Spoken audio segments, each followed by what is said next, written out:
More on those fires and whether Australia could be ready if a similar situation happened here. Let's bring in Education Minister Jason Clare and Deputy Opposition Leader Sussan Lee. Welcome to you both. Good to see you. Jason, we'll start with you. Look, we know how much bushfires are managed here. It comes from the states, right? However, the federal politicians do have a hand in this. Are you going to now be putting pressure on the states to say, what's your plan and do we need to retweak things? Well, that work's already happening. We're better prepared this year than ever, and that involves the federal government working with state governments and local authorities. It includes more helicopters as well as an air tanker to make sure that we've got the resources we need in the air and on the ground. But, you know, these images are truly terrifying that we're seeing on our screens right now. Remember, it's winter in the US. We expect to see images of snowstorms, not firestorms.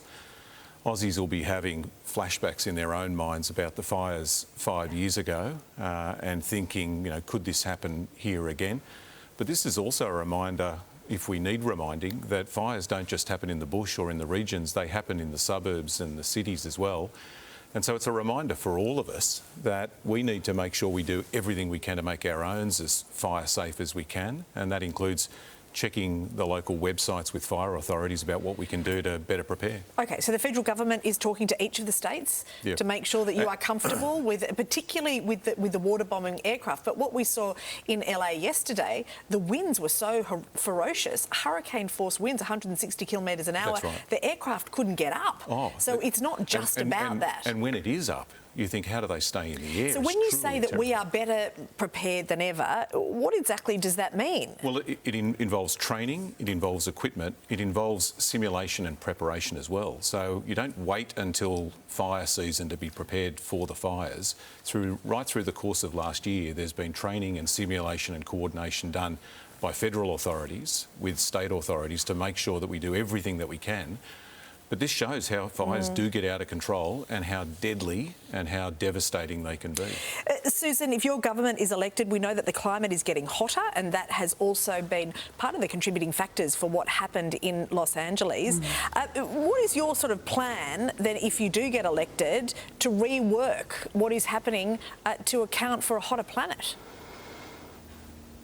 Mon, can I just say my heart breaks for the people of Los Angeles, Australia's second biggest city, a city of 18 million people. And just watching your reports, by the way, huge recognition for Isabel Mullins and your crew on the ground. For our American friends, this is just truly dreadful. Obviously, a similar situation couldn't happen in Australia. We don't have the Santa Ana winds, we don't have the same topography, but it is, as Jason says, a reminder that bushfires don't just happen in the bush. Jason lives in the suburbs of Sydney. I live where we've had fires 5 years ago in the New South Wales Murray and Murrumbidgee rivers. Now, all of this work about planning, preparation, response is underway, has been for many years. Down at my local airport, just a couple of days ago, I watched the fire spotter plane go out into the impenetrable bush in the Upper Murray, find fires, and then shortly after you have the ag tractor fitted with floats. It scoops up water from Lake Hume, goes straight out there and puts out the fire before it gets out of control. It's just one small example of what is happening across the country. So we should be very proud of our firefighters, our fire response, and all the work that is being done in the background. I saw that as Environment Minister in the last government. This all is above politics. Yeah, it absolutely is. I'm glad neither of you went there. However, this next topic might not be. Sussan, we were interested to read your op-ed in the Nightly saying that kids are being pushed to go to university and end up getting degrees that they don't use and debt that they can't afford to repay. What's your argument here, and what do you see that the government should be doing differently? What would you do differently? I'm so tired of this attitude, Mon, that if you haven't made it to university, you haven't made it in life. I finished school at 18. My parents said, you need to go to university. I said, no way. I want to do a skill. I want to do hands-on. And I actually went to my local TAFE and I did my flying subjects and became a pilot and went to university much later in life. But when I travel the country and I see the amazing kids and the amazing abilities they have that wouldn't cut it in a university, but would really add to enterprise, entrepreneurship, and what we should do in this country for a manufacturing and high-tech future, I know that we have to provide more incentives and promote the vocational pathway. This is not about TAFE versus non-TAFE. I know Jason may well say that. It's about every provider of vocational training recognising that getting those kids into those pathways is the way to go. And it starts in our schools. It starts in our schools. It even starts before year 10. All right.